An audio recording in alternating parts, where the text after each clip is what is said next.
Pagi-pagi semangat pagi semua, salam trading tenang senang kembali dengan Nofri Simanjuntak di sini dalam program forecast atau analisa mingguan. Sebelumnya saya sudah berbagi mengenai pair-pair GJ, GA, GCAD, ECAD, dan EA. Kali ini saya akan mencoba berbagi analisa mingguan mengenai cryptocurrency, dimulai dari BTC USD, misalkan ETH USD, DOT atau Polkadot USD, dan lain sebagainya.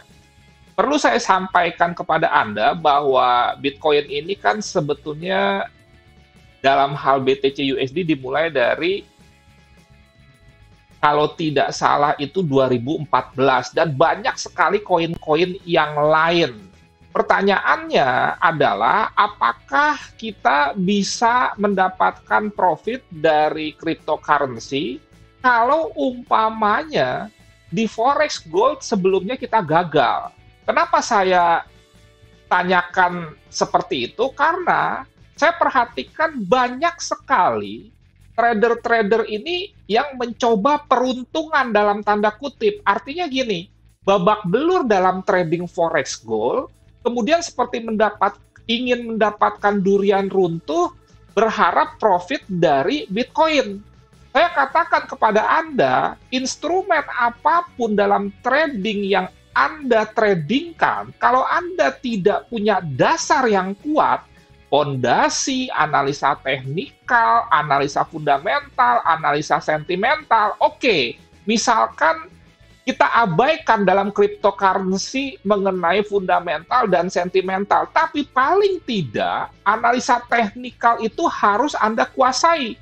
Demikian juga soal fondasi, dari mulai mindset, money management, time management, dan lain sebagainya. Jadi jangan sampai Anda hanya mencoba peruntungan, gagal di forex gold, berharap mendapatkan durian runtuh dalam tanda kutip berhasil di Bitcoin atau cryptocurrency yang lain. Itu mustahil. Oleh karena itu, sekali lagi, tetap lakukan proses belajar dan berlatih.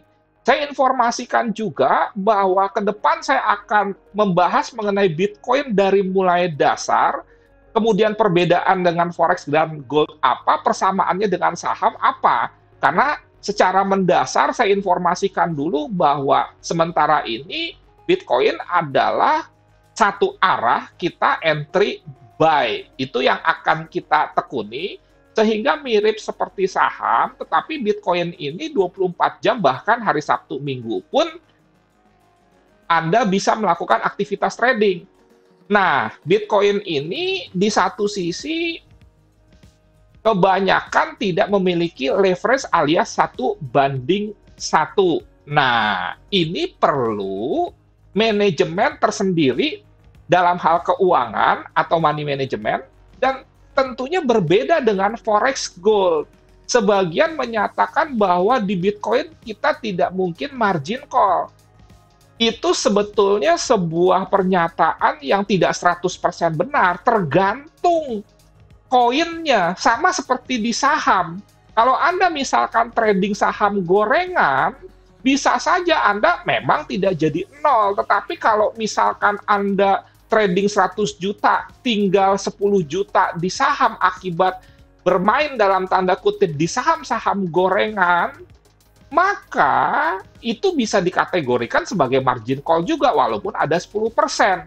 Demikian juga dengan cryptocurrency ini. Jadi penting nanti membagi resiko, apakah Anda mau trading di koin-koin yang jelas, fundamentalnya oke, volume transaksinya tinggi, atau memang yang kalau di saham istilahnya gorengan ini. Memang ada peluang tiba-tiba Anda mendadak kaya, tetapi bisa juga mendadak miskin.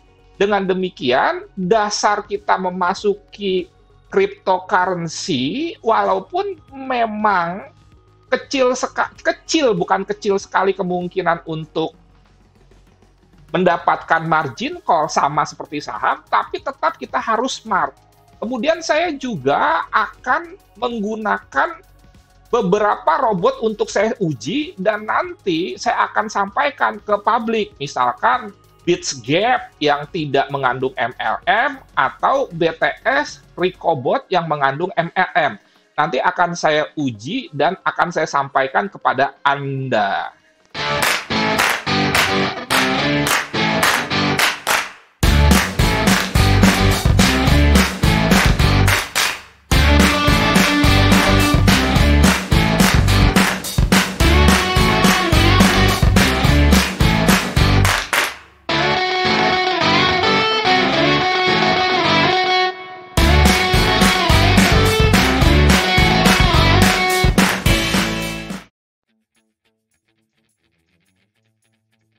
Yes.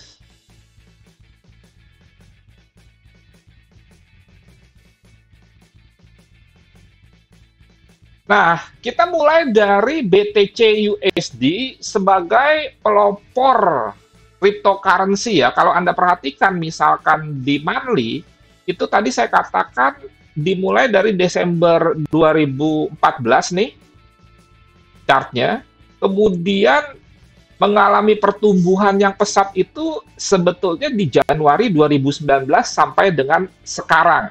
Inilah BTC USD sebagai salah satu pelopor cryptocurrency. Ingat ya, sejauh ini kalau nggak salah, koreksi jika saya salah, ada sekitar 4.000 koin. Bayangkan 4.000 koin. Kita nggak akan mungkin trading semuanya, oleh karena itu kita harus memilih.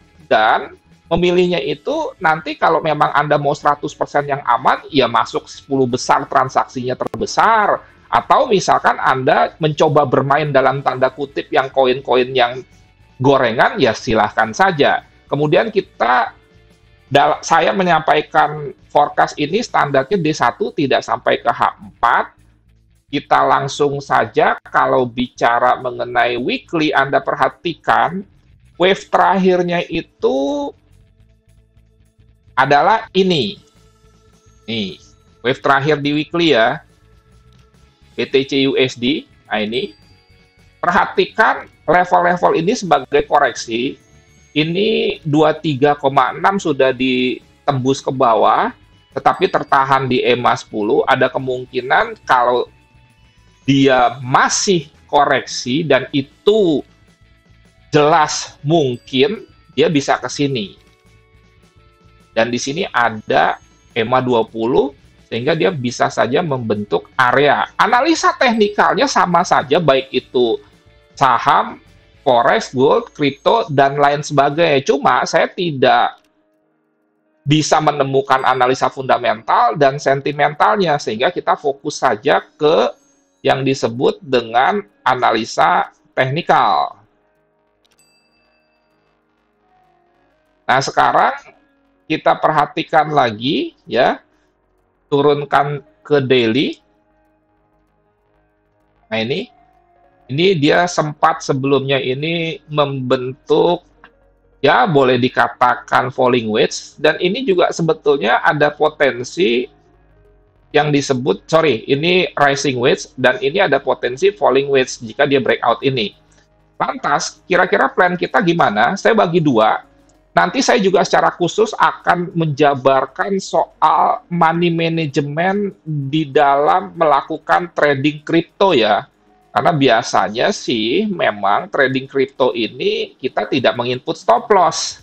Biasanya, walaupun ada juga tetap yang menginput stop loss. Dan kita harus membagi-bagi bahwa pada saat kita entry mirip seperti saham, jangan 100% dari modal. Karena takutnya kalau misalkan dia tidak turun dahsyat pun, uang kita menjadi mati karena dia tidak naik-naik.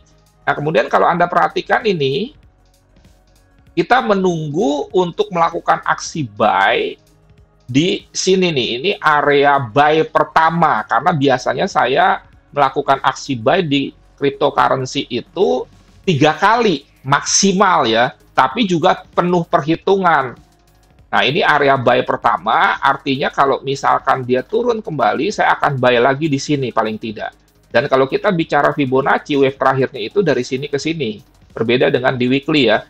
Di sini, ada area 50%, di sini ada 61,8%. Jadi skenarionya, saya menunggu terjadi koreksi sekali lagi, kemudian buy pertama saya bisa lakukan di sini.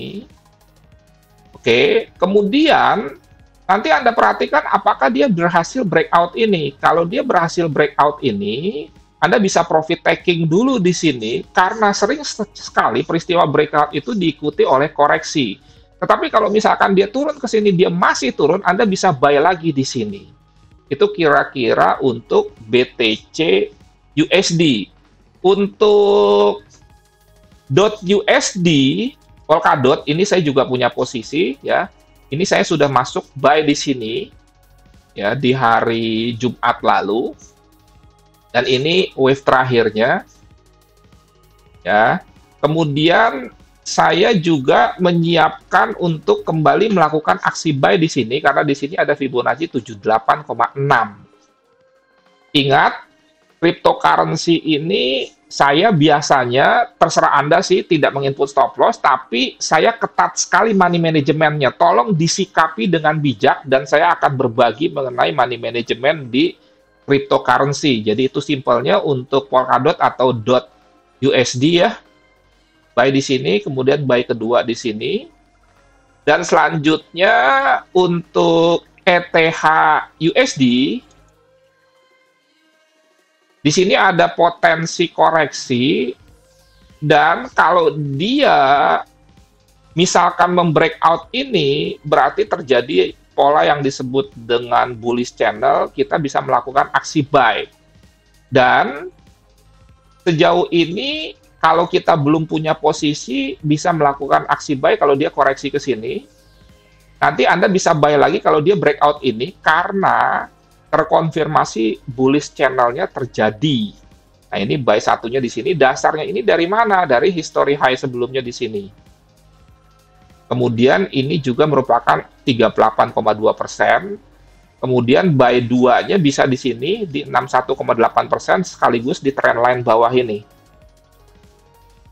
Jadi ini buy 2, ya.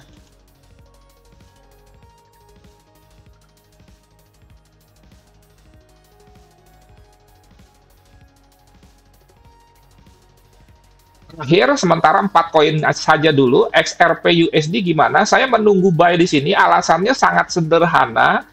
Menunggu terbentuknya pattern double bottom di sini. Ini buy satunya. Sini. Buy 2-nya kira-kira di mana di sini? Kira-kira seperti itu.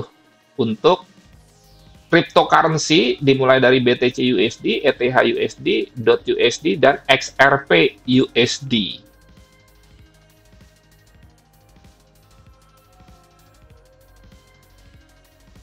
Jadi di sini, ya, buy 2-nya.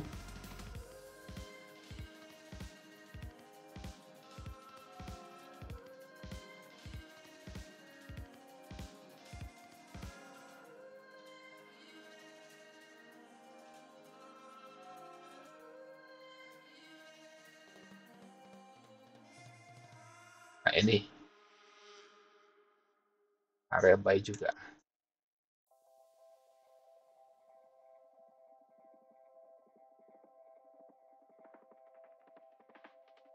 Oke, mengenai cryptocurrency, sekali lagi tunggu video-video saya dari mulai dasar, perbedaan dengan saham, forex, dan lain sebagainya, sampai memilih koin, kemudian juga nanti ke depan saya akan menggunakan robot, tetapi tentunya saya coba analisa dulu robot-robot yang beredar, dan lebih aman sebetulnya menggunakan robot di BTC USD, karena sekali lagi kita bisa kontrol, mengingat leverage, kita bisa lebih kontrol, mengingat leverage-nya itu 1:1, ataupun mungkin beberapa seperti FBS menyediakan 1:5. Sekian, terima kasih, semoga bermanfaat dan menjadi berkat. Nofri Simanjuntak, selamat malam.